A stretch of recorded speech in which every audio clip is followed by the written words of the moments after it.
Welcome back, everybody, to the My Generation podcast. My name is Max, and I am your host. And today, I am joined by Harry Monday from Canterbury. And Harry and I today are going to be talking about collecting and materialism. We're also going to be hearing from a local Kent artist later in the show. Her name is Anna Eugenia, and she has got a song entitled I Miss You.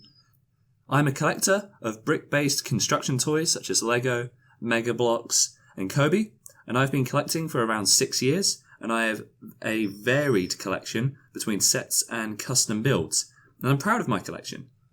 But it got me thinking about collecting and materialism, what it all means. So today I wanted to ask Harry Monday, a film production student, what he thinks about collecting and materialism and what it means to him. So Harry, welcome. Thank you for joining us. Welcome. Thank you for inviting me on. So Harry, brought you on to talk about collecting. Yes. What is your story about collecting? Are you a collector yourself? Oh, I collect... My main one is similar to you with the whole Lego construction toys thing, which mainly started from when my brother handed me down a bunch of his old toys. He had a big box of Kinects. Oh, yeah, I remember Kinects. Yeah, I played with those for days on end, and also managed to get another hand-me-down from my uncle of the old 1980 Space Lego. Oh. Quite rare sets, and I'm jealous. Unfortunately, they're not all boxed and packaged, so no, it's still really fun. Rare parts. And yeah, the Kinect stuff you could use to build like roller coasters and things, and Ferris wheels and stuff. Those Ferris wheels honestly blew my mind every time. Yeah, I mean they have in the Fenwick in Canterbury. I know they've got a massive Kinects Ferris wheel, don't they? Yeah, I believe I've seen that. I'm jealous of that. Just put it simply. So that was your collecting as a kid. So you mainly got into it, as you said, through your brother and hand-me-downs from your uncle. Yeah. And so was space the main theme you had as a kid? Yeah, it was the main theme I started off with, but when I started collecting my own ones, I went for the Ninjago range. If people don't know, it's sort of modernized ninjas out of Lego. Okay. And I came into it about a year after the initial Lego sets came out. So I had to play a bit of catch up, and I had to save up my pocket money quite a bit. But over the years, I managed to get a collection of about £1,500 worth of Lego. Yeah. That decorated my whole room. I had a whole wall that was just Lego sets. And my prize piece is the £300 Lego helicarrier. Or the Avengers one. Yeah, the Avengers Marvel helicarrier, which was the best feeling to pick that up in the middle of a shop and have everyone look at me like I'm a madman. Yeah. So like me, you're obviously quite a proud collector. But what specifically made it Lego the thing? Like, I can answer for me why I think Lego was that one thing I went to. But for you? Because how big Lego is, it's really, you want to find it. It's there in front of you already. And just finding those ones that you wanted was just that much more easier. So you were able to pick the ones that really caught your eye, that you really enjoyed more. Which is why I went for the ninja ones, because me being a little 8 or 9 year old, I was just like, oh, people with swords, that's cool.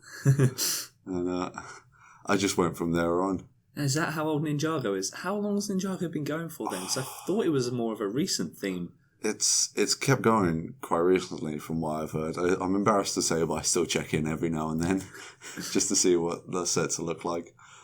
But I believe, I could be wrong, but I know little 8 or 9 year old me was fascinated with men with swords. It still caught my eye even before it came out then. Yeah, so you've been collecting obviously for quite a while. And did your social circle, were they quite the same as you? Did they also collect Lego?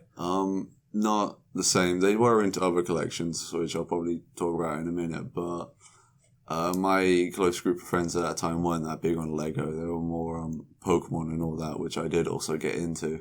Yeah, so you got cards. There's a lot of things for a kid to collect, aren't there? Yeah, surprisingly enough, I got Pokemon cards as hand-me-downs to my brother as well. Yeah. And then would you obviously you'd have his collection, but then you'd build off of that to your own? Oh yeah, I'd always have my own little bits to try and improve it, you know. So I always set my dominance as the better brother. And go back to him with, look at how much more I've added. Just go back, look, I organised your cards, I'm that much better. So this is probably the most horrible question, really, then. What to you does collecting mean? Because the reason I thought of this question to talk about as a topic was collecting can obviously feel quite freeing because you're spending your money your way and you're able to build up this thing. Like you said, in your room, you've got it all displayed nicely how you want it. Ooh, I had to be very smart when it got to the point where I was making my own money about it. Because it's all fun having pocket money because you can save up for whatever you want because you haven't got to worry about buying food or going out to meet people. But when it got to that point, so when I had to slow down the Lego I was buying and all that, yeah, it took me, because they released those Lego sets every 6-month waves.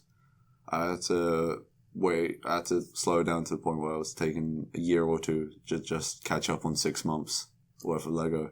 Yeah, the waves of Lego, they come so fast because for every theme, it's just relentless, isn't it? Which I gotta give mad respect to Lego for just having that much effort and time to keep pumping out all these range of sets and just continually keep going with them, especially the Star Wars ones. Yeah, there's new Star Wars sets every couple of months. Yeah, they always like to outdo themselves with making one giant set as well. Yeah, I mean, you've seen the UCS Millennium Falcon, the large one, haven't you? Oh yeah, the 600-pound one. I think it's $650. It's even more. Oh no. Yeah. That's an expensive one. And I know someone who's got it, and I mean, part of that, what he loves is the bragging right. Like, obviously, he loves showcasing his Lego and building it and everything. It comes with a massive bragging right. You said you had it with the helicarrier. Yeah, that was. No, it's hard knowing someone out there has topped me on that. Yeah. Yeah, I gotta get that set now just to brag to them. Yeah, and as more adult collectors, like me, you have to plan that into a budget, really, don't you? How much you can actually set aside every month or every year just for Lego. Oh, yeah. I think I had to set aside quite a bit of money for the helicarrier one because I was £300 and I had to be very careful with my money after that. Yeah. I more or less bought that as a mad birthday shopping spree. Yeah, and it's probably quite a centerpiece as well because I know, obviously, with Lego, you, as an adult collector, can just get 1 or 2 sets and have them as centerpieces, which is what my other friend does. But you had more of the Ninjago stuff, quite a large display. Is there anything else that you've collected through childhood or currently? I can definitely say I've got a collection of DVDs that has gone quite large recently. But as a child, I collected the Japanese toys Bakugan. Oh, yes. People remember those, yeah. Yeah, I remember little Bakugan. Spinning balls that would open up and be little monsters. So remind me really of what Bakugan was, because I only really heard it in whispers. Oh, it was sort of like Yu-Gi-Oh! Where you just have a bunch of cards, but then they'll mix up with little cards with magnetic. They had a little sheet of metal put in between 2 bits of card. And you place this little plastic ball on it that had magnetic sensors in it. And when you landed on it just right, it would open up in all these weird ways, like bits would just fold out of each other. You could flick bits up to be like horns and all that, but they would all resemble these little monsters. So it's a really good thing for a kid, really, to be able to aspire to collect these certain things, get chase items in a non-gambling way. So how do you think it compares being an adult collector with DVDs, sparsely collecting Lego sets, versus lots of Lego sets and Bakugan as a kid? How do you think collecting is adapted for you? It's all more gone with where I'm going at in life. Because at those points where I was a child, I was watching all the little TV shows where I had like the Ninja Men with swords again. And I watched the Bakugan TV series, which is why I started collecting them. But as I've gone on and become a film production student, that's the point where I'm like, I need to watch more DVDs. There's another thing with collecting is you start looking out for all the cheap deals and that. Yeah, as a collector of Lego, you have to try and be smart. So Amazon discounts. I know there's you can follow Brick Vault on YouTube. They do a weekly news section for Lego, and in that section they include the latest Lego sets that have just gone on discount on Amazon. So you can figure out which ones are there. I've got to have a look at that now. Yeah, well, the Ninjago ones quite often go on sale, probably to just try and catch you. But they made a Ninjago movie recently, a year or 2 ago now, probably 2. And as you said, you had the influence of TV growing up, so Bakugan and old Japanese shows that influenced you buying Ninjago then. As an adult, because the Ninjago movie would have come out whilst you were still an adult or young adult, how did that influence you? Did it actually contribute to you wanting to go back? it was very tempting because it was at that sort of point where I was starting to like officially cut ties with getting the Ninjago Lego that the movie came out. Yeah. I was just like, I've picked a great time to just stop collecting. My parents all understood that I still really enjoyed it, even if I didn't act like it, and they sort of helped buy some of the sets, which I'm very grateful for. If they hear this, thank you, Mum and Dad. But seeing that movie came out was just a big thing, and it sounds silly to say out loud, but as a fan of the Lego range, it was quite nice to see that the third movie in the whole Lego thing was Ninjago. It was a surprise, wasn't it? Because it's quite an obscure theme for them to tackle. But yeah, it's got a cult audience like yourself, people who grew up. You're probably the prime age for someone who's gone through all of the Ninjago. Yeah. And so, obviously, you said that you had hand-me-downs of other collections. How does your older brother's collection compare to your uncle's collection? How do you think that's evolved over time, what people collect? Well, again, my brother's collection is very dated to modern days because I didn't pick up all of his collections because he also did Yu-Gi-Oh! As well, which I wasn't too into, and he's a very big FIFA supporter now. Oh. Yeah, I still go on Xbox and I see him playing some old FIFA games every now and then. It's throwbacks. Well, FIFA can be its own animal, really. It's got in-game purchases, so that's less of a physical collection and more of a within-the-game collecting cards, really, isn't it, for the Ultimate Team modes? It's become sort of a digital collection. Yeah. Sort of how they've adapted to having collections now. So you say you collect DVDs, as opposed to collecting... Effectively, you could get movies on Netflix, you could buy movies on Amazon Prime and have a nice video library collection. Like me, we both have physical collections. You have DVDs, the physical box. Yes. Why do you physically have the box? Why not get it online like your older brother? Well, because I don't feel that much of a connection to it if I just have it online. Because it's nice to like hold a DVD and watch it. Like to physically put the disc in and know that you sort of are devoted to watching that rather than just looking on Netflix, just seeing something pass by and going, I'll watch that. Yeah. So is that why you feel DVDs haven't died out yet? Because I think many people have sort of theorised that DVDs are starting to reach the end, but then there's still quite a lot of benefits with them, isn't there? Yeah, because again, it kind of helps with that they're slightly dying out because they have become a lot more cheaper and easy to access because HMV, but other DVD shops are available. You've got CEX as well. Another three-letter one, yeah. That compared to CEX and HMV does about £10 DVDs still, but you can look in CEX and find them for 50p. Yeah. Which is quite nice with the trend slowly dying out is, again, they're cheap.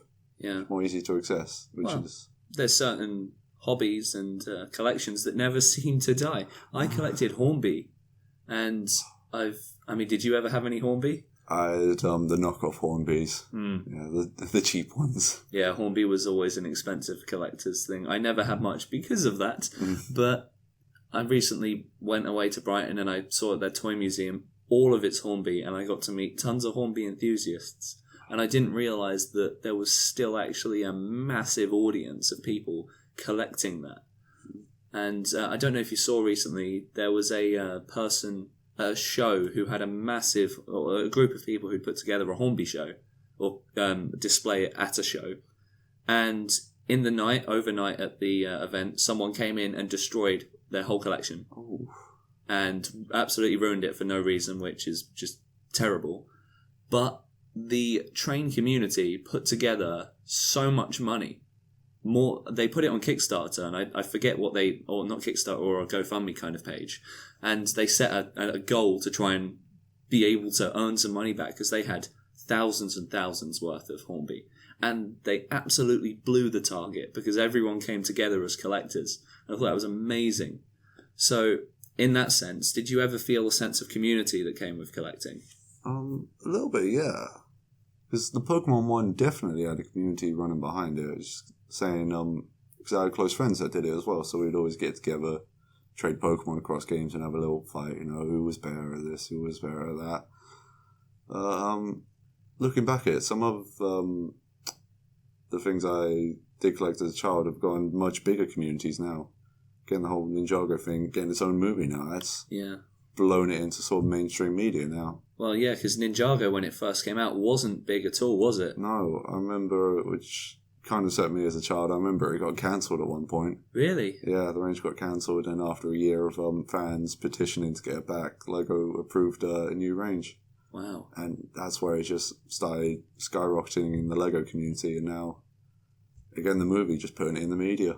Yeah, so it's quite a vocal group of people who still wanted something that was going to go. Kind of like you don't necessarily expect those people to come out and have the voice they have, but yeah, so it actually gave you a sense of community. And comparing it to your peers' collections, were you all sort of able to just look at each other and go, hey, we all collect different things, but that's your niche, that's yours, makes you three-dimensional? Yeah, and it was going back to my childhood friends. Yeah, I think it was everyone else. Again, I was the one that didn't like Yu-Gi-Oh, but they all went with it, and I was happy to help them along with it. When I got my brother's collection, once he was done with them, I showed my friends, and if they needed a card or two, I'll be more than happy to help them build their collection. Wow. And why didn't you go for Yu-Gi-Oh then? Because I know I did. It's just one of those things that I couldn't get behind. Loved Yu-Gi-Oh. I don't know why. I couldn't understand the rules of the game at the time. Yeah, my child mind just sort of dismissed it.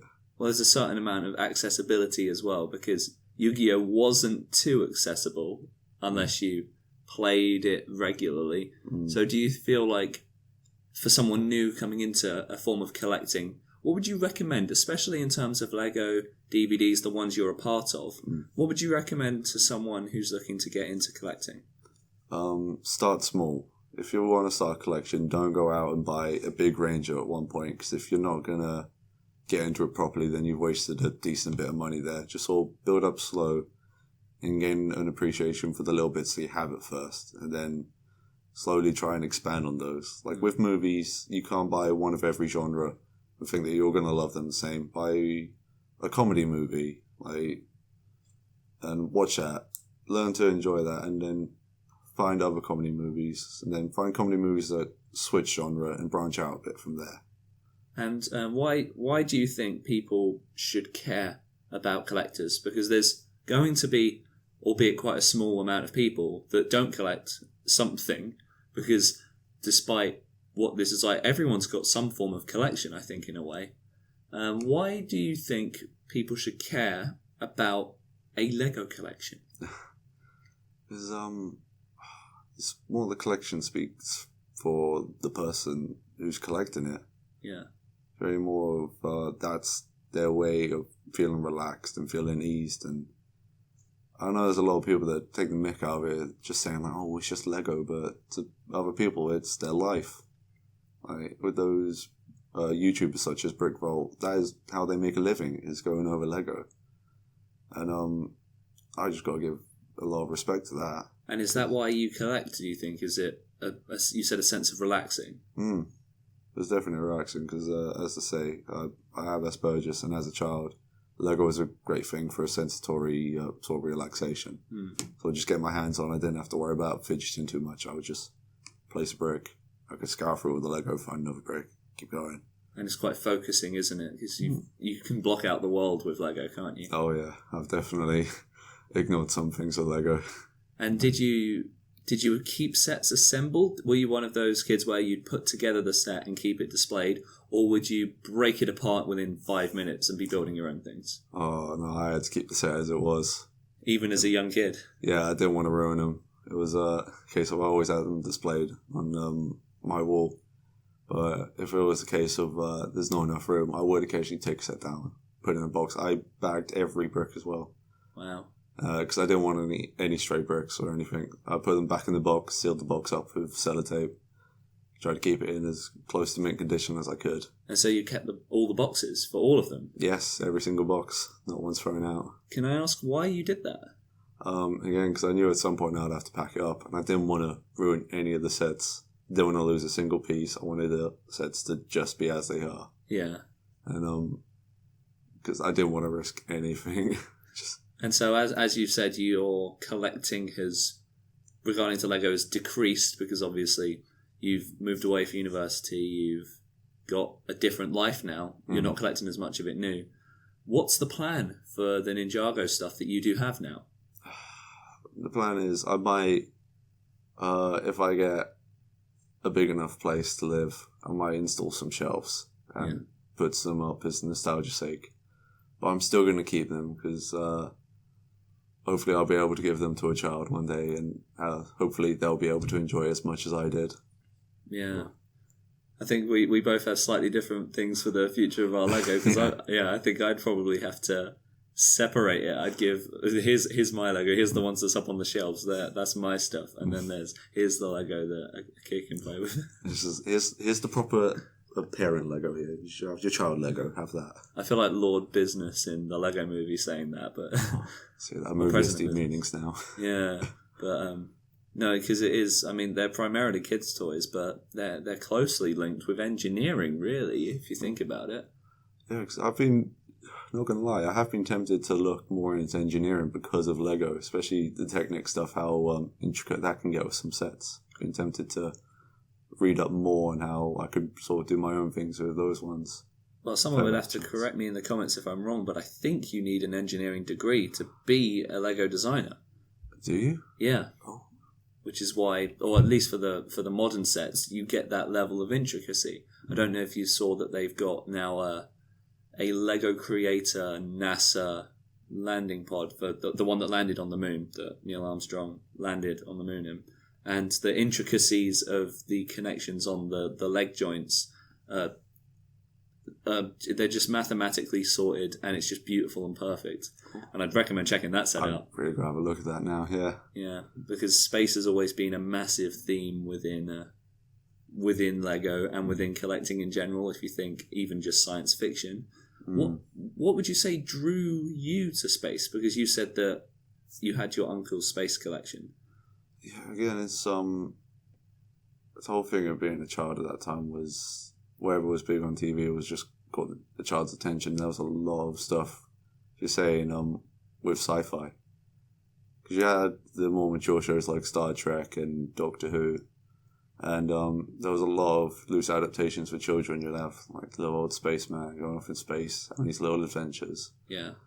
And that's what spurred me into sci-fi, which started my DVD collection at a young age. So one collection sort of morphed into the next one, which carried you through. Yeah, they sort of branched out. It just took over my life. So is there a point ever in anyone's life where you're not collecting something? Is it just a human thing to do? I reckon it has to be a human thing. Going back to bringing out my archaeological mind here. Going back to the old Neanderthals doing hunting and gathering. It's in the namesake, gathering. You go out, you need to get stuff. You need that fulfillment, which is why I was saying earlier, it's relaxing. Yeah, so hunter-gatherers, it's the idea you have to collect and have stuff around you. You think medieval times people would build up houses, reinforcements, but and you'd have things that people would design as well, like Tupperware and stuff. I mean, that could be collections as well. I mean, I know my mum, personally, she loves flowers and plants. And we don't have a garden at the minute, so she's basically turning our house into a greenhouse slowly. And even that's technically a form of collecting. So yeah, it's within all of us somewhere. How would you recommend someone thinks about collecting if they don't know what they want to collect, but they feel like they want to get into something? What would you suggest? Honestly, my advice would be go for the first thing that comes to mind. If it's the first thing that springs to your mind, it's more likely than not going to be something you want. Which is, again, as a child, the whole seeing stuff on TV, that was always the first thing sprang to mind. I was like, I want ninjas. I want spacemen. And, that's my experience of how just it all started. And so you'd say you've been collecting ever since you were, 8 years old, really? Yeah, every day since. Always had that back for my mind of how can I improve my collections. Yeah. So obviously you look at collecting pretty much in a positive way. There's not a whole lot of negatives to it, would you say? Or there is that careful boundary, as I said, with having that Lego and trying to watch the money of if I spend too much, and I had to sort of hold myself back because unfortunately, life has to take priority over all this stuff. Yeah, so I remember I used to have conversations with friends where we would be building in our minds this idealistic house we'd have, where you have just Lego dedicated rooms. And I don't know if you follow JangBricks on YouTube, but he has a dedicated New Jang City room, which is a Lego city. I don't know if I can put it into perspective for the listeners, but it's about as big as the room we're sat in recording this. And Harry gets an idea of how big that is. So just looking around, picture that just with Lego.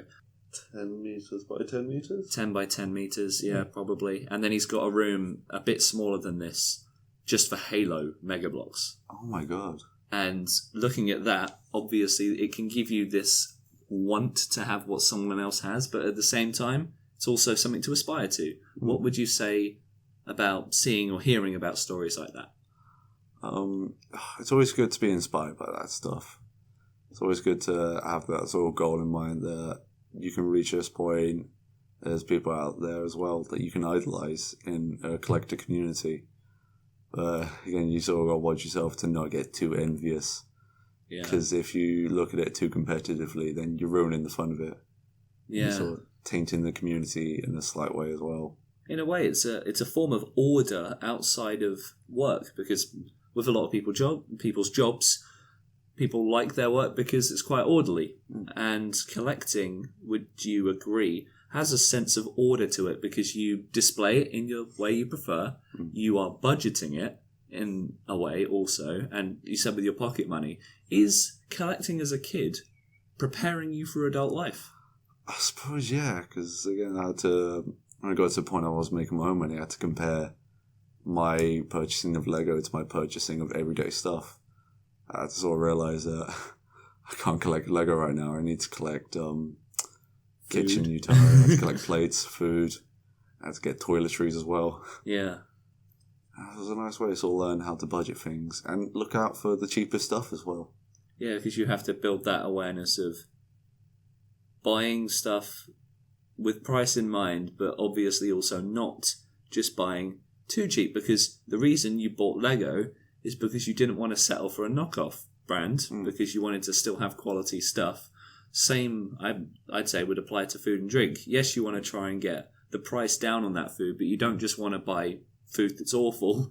You want to still go for the top end. So you chose Lego because it's the best, really. Yeah, and I have to be careful with looking out for the best.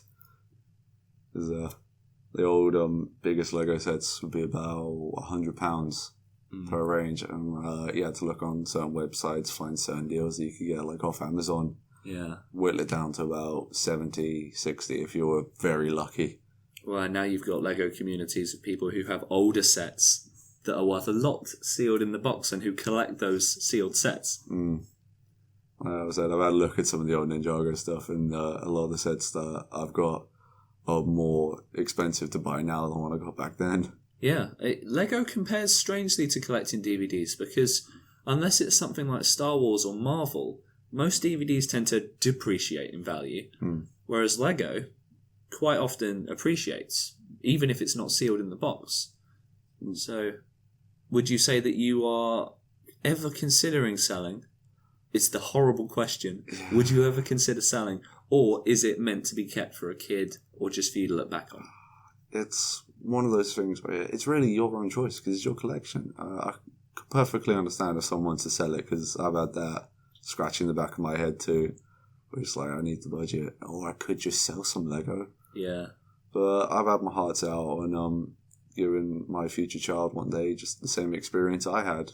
Same way I got into all my collections from hand-me-downs from family. I want them to have that same experience too. So they can get the Ninjago Lego in the same way that you got the space stuff from your uncle. Yeah, so I'll give them the Ninjago stuff, and maybe they'll move on to find their own branch that they love. Sort of like probably go back to space if they want to. I wouldn't stop them from that. Space and swords. Oh yeah, space and swords. Well, so that's been Harry and I so far talking about collecting and materialism. But do you have a story to tell about this subject? If so, feel free to leave us a comment here on YouTube, or you can contact our Facebook page at the My Generation Podcast, and we will feature comments over the next few episodes. So get your thoughts in. We'll also pass the thoughts on to Harry and try and get him to give his feedback on them as well. So next we're moving on to local impact, as obviously we are based here in Kent, recording this in Canterbury, Christchurch at the moment. And we wanted to look at, or mainly for me to ask you, Harry, about the local impact of collecting. What it's like in Kent, what you'd recommend to someone living in the local area, maybe in terms of what you collect, maybe in terms of what are popular things to collect in Kent, and whether there's any whether there's sales or places you can go and events. I've been here for a year, so don't take my word as gospel. I would say if you're interested in collecting stuff in the local area, have a look yourself. But I know the local museum ran was it a Lego theme night at the start of the They year? did, yes. The Beanie Museum. Yeah, the Beanie Museum ran a big sort of Lego collection event, which I unfortunately didn't get to go to, but I did. you should rub that in. Yeah. I really wish I did, because from what I heard, it was a pretty amazing collection to look at. Yeah, they had a massive train that went... I mean, we've said this is a 10 by 10 room. I think the train went as long as this room, lengthways. So yeah, that was a good event. So looking at museum-based events for more Lego things. But what about collecting in general within the local area? In general, I know I've had help. I have helped a few friends when they've come to visit up here. That I have a personal friend called Liam who collects vinyl records, and where he comes from, there's not that many shops around here, but I know there is a shop along the high street which is full of old vintage vinyls and modern day vinyls as well. In Canterbury, that is. Yeah, in Canterbury. And every time he comes here, I always force him into that shop because I know he'll find something he'll love in there. Yeah. So, now just a quick tease for the next topic. We are going to be talking about sport and community. So, in the next podcast, we'll be talking about the fact that I'm in a badminton group, and this badminton group prides itself on allowing new people to come in, make new connections, and form a social circle.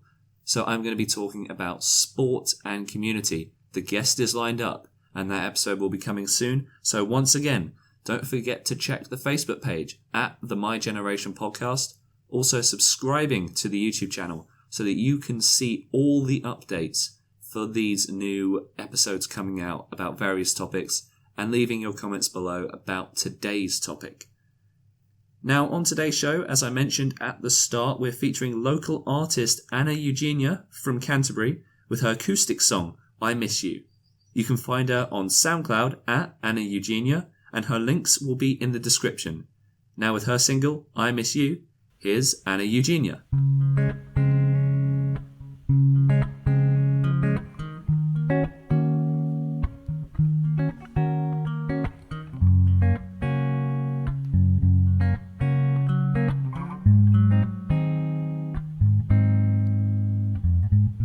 I wish I could go back to when we first met.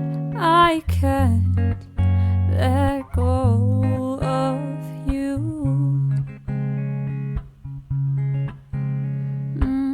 I've been waiting for so long just to see your face once more, but you're gone now, and I don't know for how long. Oh, I need you now. I miss you, boy. I'll tell you the truth. Yeah. I've been thinking about you. Oh, do you still remember the time we spent together when we joked around and you showed me how you see the world? And now I know that it's you, that I need you. Hey, hey. Oh, I need you now.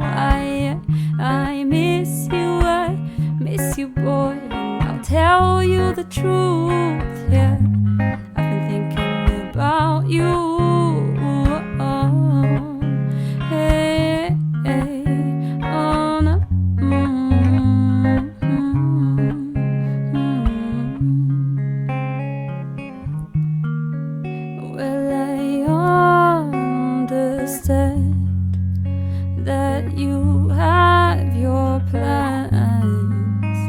no need to stay. I'll find my way.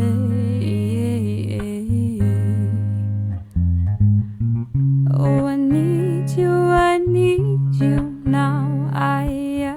I miss you, boy.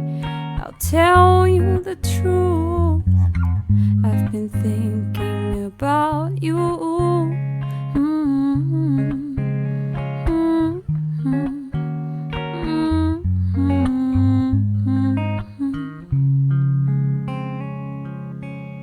And that was Anna Eugenia from Canterbury with her incredible song, I Miss You.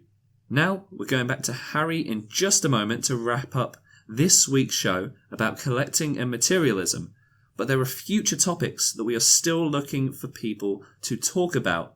So if you have a story about solo travelling, have you done it? Would you recommend it? What was it like? Get in touch with the page. As I said, all links for how you can get in touch are in the description of the YouTube video. And please get in touch if you are based in Kent and between 18 and 30. We're also looking to poetry and the art of language. Are you a linguist? Do you use words to create beautiful imagery and stories? We want to hear from you. If you'd like to be featured on the show, or if you're a local artist looking to share your music, you can contact. Email is also in the description again, and on Facebook at the My Generation Podcast. So now, just going back to Harry, we will be wrapping up today's show about collecting and materialism. Harry, what would you like to say to summarise what we've talked about today? To summarise, having a collection as a child was a great way for me to learn about the adult world. I know a lot of people have a little yell at school that they don't teach it there, but having the help of your parents to do collections and having them to keep you in line, you learn how to do adult things yourself, like budgeting and looking out for the right prices and everything. And the only thing I can say is it's a great thing for a child to have. And yeah, for a child, absolutely amazing. And what would you say for adults? For an adult, it's still an amazing bit of nostalgia to look back on, and to keep building it on in your childhood is the ultimate goal, really, is just to keep doing the things you love throughout life. And I know this is an impossible question, but looking to the future, looking to even beyond your working life, what do you think collecting will be like for you in 30 years?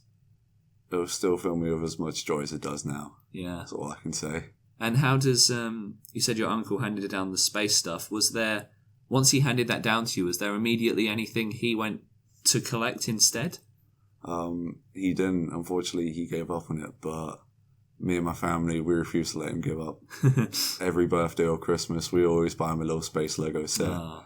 And he always has the biggest smile on his face because he remembers all that fun he had growing up with it. Really brings the family together. Yeah. Beautiful. Well, thank you for that, Harry. Thank you for coming on and being on the podcast. Would you come back on again in the future to talk on the podcast? Definitely. Well, thank you for coming on, Harry. Much appreciated. Thank you. And to end the podcast once again with her song, I Miss You, here is Anna Eugenia to end the podcast. Thank you for listening, everybody, and we will hear from you in next time's episode about sport and community. Thank you for listening.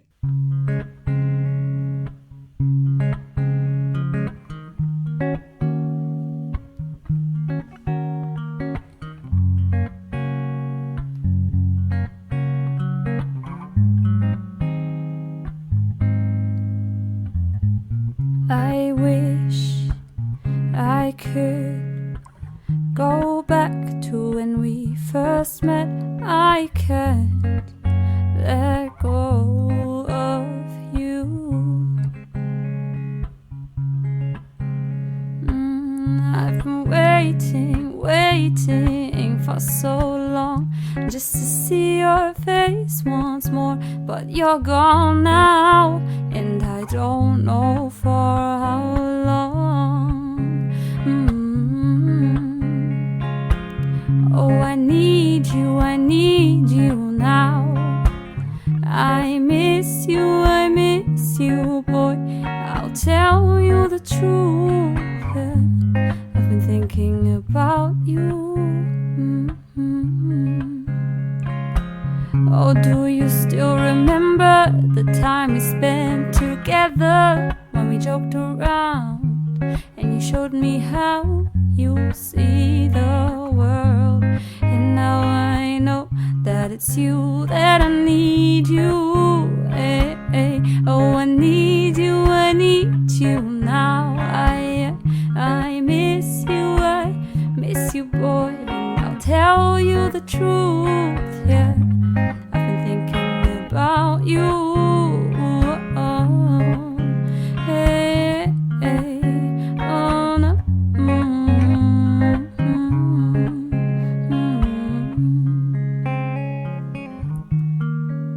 Well, I understand that you have your plans. No need to stay. I'll find my way.